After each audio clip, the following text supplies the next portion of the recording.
L'Olympique de Marseille est allé l'emporter sur la pelouse du RC Strasbourg, 2-0, pour le compte de la 18e journée de Ligue 1.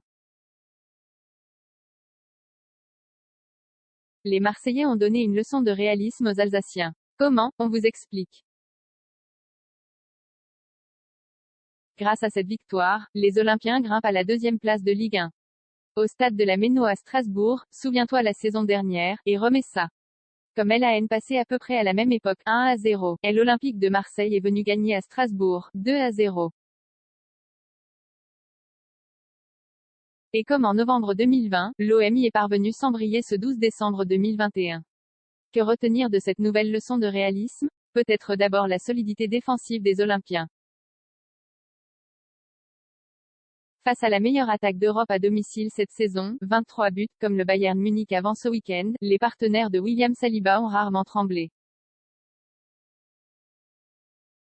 Allez, 3 fois à tout casser. Mais Diallo était hors jeu quand il a cru marquer, 13e, puis Ajorc a ensuite trouvé Lopez sur son chemin, 50e, 77e.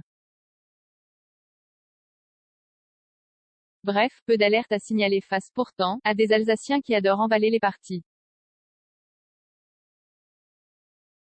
Sauf que cette fois, ils n'ont pas pu. Jorge Sampaoli en avait décidé autrement. L'idée était de fermer l'espace pour empêcher cette équipe de pouvoir jouer. Puis de récupérer le ballon pour se projeter. Ce qui a été difficile, ça a été de garder le ballon. On s'est adapté à l'adversaire, a confirmé le technicien argentin après la partie, sans cacher sa satisfaction. Il aime quand les plans se déroulent sans accroc. Les joueurs ont fait un match très intelligent face à un adversaire pas évident à affronter. Il y avait beaucoup de fatigue après le match de jeudi, contre Moscou, 1-0, mais on a été solide.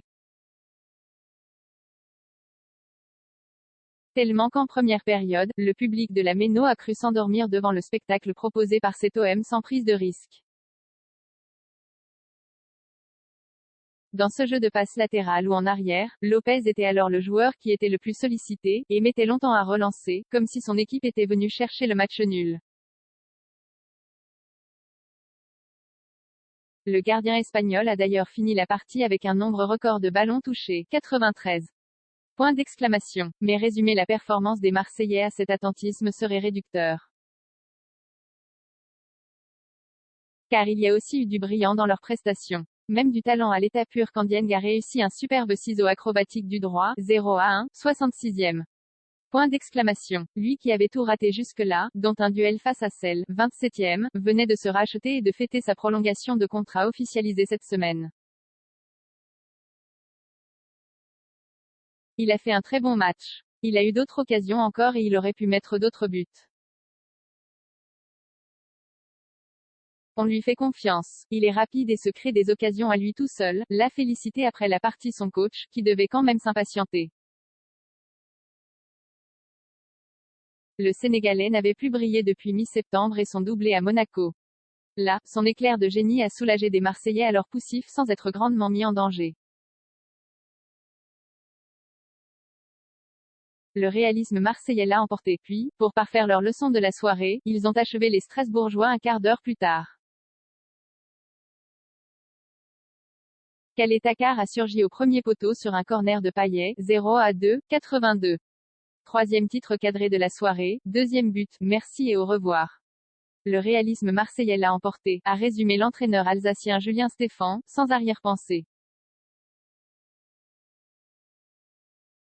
Ils ont très bien défendu, en bloc, sans jamais laisser d'espace, a prolongé le défenseur du Racing Jersino Niamsi, sans non plus nier la supériorité olympienne de la soirée. Celle qui a éteint une attaque de feu avant de plomber sa défense. Pas si simple, et payant. Avec ce succès, conjugué à la victoire de Nice à Rennes, 2-1, et l'OM reprend la deuxième place de Ligue 1. Se retrouver deuxième du championnat alors qu'on a disputé 2 compétitions, avec la Ligue Europa, avec un effectif très court, ça montre l'engagement des joueurs.